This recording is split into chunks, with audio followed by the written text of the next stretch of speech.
న్యూజిలాండ్తో 3 వన్డేల సిరీస్ను 2-1 తేడాతో ఓడిన భారత్కు మొదటి టీ20 విజయం ఊరటనిచ్చింది. కొంతకాలంగా తాను ఆధిపత్యం చూపిస్తున్న ఫార్మాట్లో నూతన సంవత్సరాన్ని గెలుపుతో ప్రారంభించింది. తొలుత బ్యాటింగ్ చేసిన టీమిండియా నిర్ణీత 20 ఓవర్లలో 7 వికెట్ల నష్టానికి 238 పరుగులు చేసింది. అనంతరం ఛేదనకు దిగిన న్యూజిలాండ్ టీం 7 వికెట్ నష్టపోయి 190 రన్స్ సాధించింది. దీంతో టీమిండియా 48 పరుగుల తేడాతో విజయకేతనం ఎగురవేసిన టీమిండియా ఫీల్డింగ్ వైఫల్యాలు కలవరపాటుకు గురిచేస్తున్నాయి.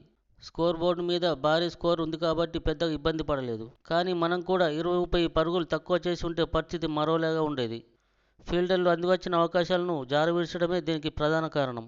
ఈ మ్యాచ్లో భారత్ బ్యాటింగ్, బౌలింగ్లో ఆధిపత్యం ప్రదర్శించినప్పటికీ ఫీల్డింగ్లో మాత్రం కొన్ని పొరపాట్లు చేసింది. మొత్తం 1 రనౌట్, 2 క్యాచ్లు మన క్రికెటర్లు జారవిడిచారు.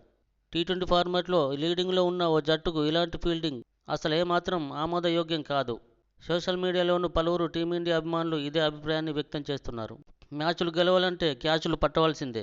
బౌలింగ్, బ్యాటింగ్తో పాటు ఫీల్డింగ్లోనూ మెరుపులు రావాల్సిందే. కానీ మొదటి టీ20లో కివీస్ బ్యాటింగ్ చేస్తున్నప్పుడు 11వ ఓవర్లో బుమ్రా బౌలింగ్లో మార్క్ చాప్మన్ ఇచ్చిన తేలికైన క్యాచ్ను రింగ్ సింగ్ వదిలేశాడు. 19వ ఓవర్లో హర్షదీప్ సింగ్ బౌలింగ్లో మిచెల్ సాంట్నర్ ఇచ్చిన లడ్డు లాంటి క్యాచ్ను ఇషాన్ కిషన్ వదిలేశాడు.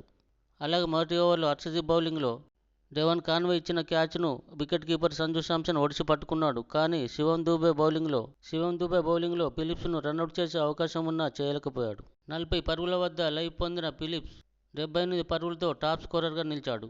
భారీ సిక్స్లతో కాసేపు భయపెట్టాడు. కానీ చివరికి అక్షర్ పటేల్ బౌలింగ్లో శివం దూబేకు క్యాచ్ ఇచ్చి అవుట్ అయ్యాడు. దానితో మన వాళ్ళు ఊపిరి పీల్చుకున్నారు. మరికొన్ని రోజుల్లోనే టీ20 వరల్డ్ కప్ ప్రారంభం కానున్న నేపథ్యంలో టీమిండియా తన ఫీల్డింగ్ మీద తగినంత దృష్టి సారించవలసిన అవసరం ఉంది. అలాగే మెగా టోర్నీకి ముందు ఈ టీ20 సిరీస్లో ప్రతికూల ఫలితాలొస్తే టీమిండియా ఆటగాళ్ల ఆత్మస్థైర్యం దెబ్బతినే అవకాశమూ ఉంది.